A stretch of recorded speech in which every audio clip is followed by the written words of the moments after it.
Hello every you and everyone! So, nag-duty na ngayong taong ito at yung dinner natin for tonight is Landers. Landers the Great.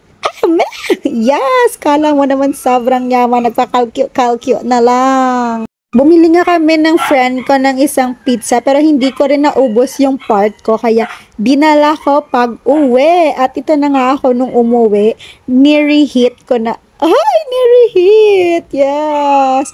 Basta ininit ko na yung pizza sa aming oven toaster. Ay, kala mo naman, oven toaster talaga.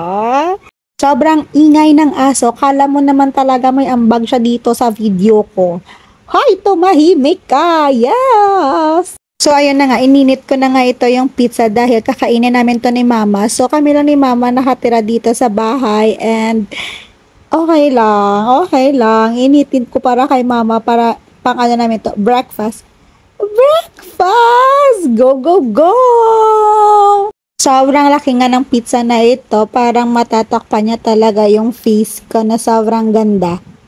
Hi! Sobrang ganda. Napaka-OA naman ito. Yes! Pero sobrang laki talaga. At dinivide din namin to. So, yung pizza is divided into 3 dahil yung kay Mama, yung kay Tita, at yung sa akin. So, hindi pwede na hindi mabigyan si Tita dahil every food that we have is to be shared with Tita. Dahil binibigyan din kami ni Tita, binibigyan din namin si Tita, and that is what family is for. Napaka-OA.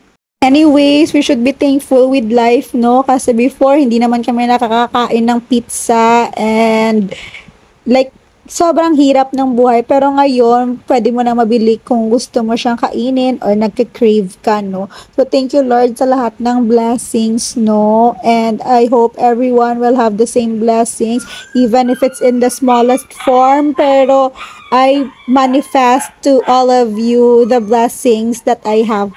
Ay, pero grabe yung aso talaga nagmamanifest din para sa inyo ng blessings. At kahit antok na antok ako, gusto ko talagang initin to dahil kakainin namin to ni Mama together.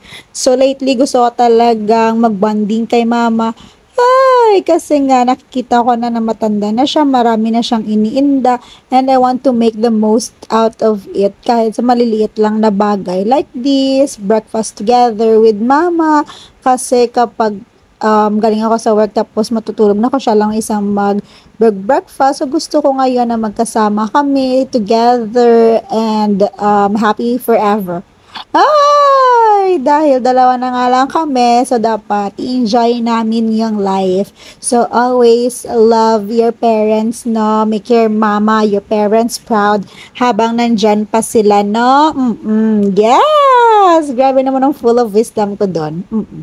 So, ayun, we got to talk about matters and also spend time together and, yes.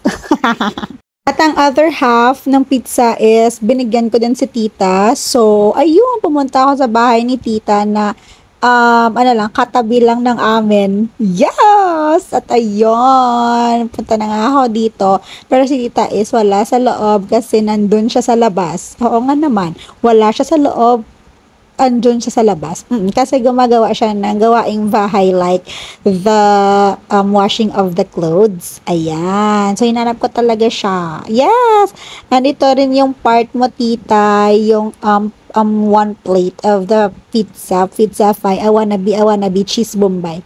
Hi! So, ayun. At kinuha ko lang yung pinaref ko kay Tita na ice coffee. Yun lang. Bye!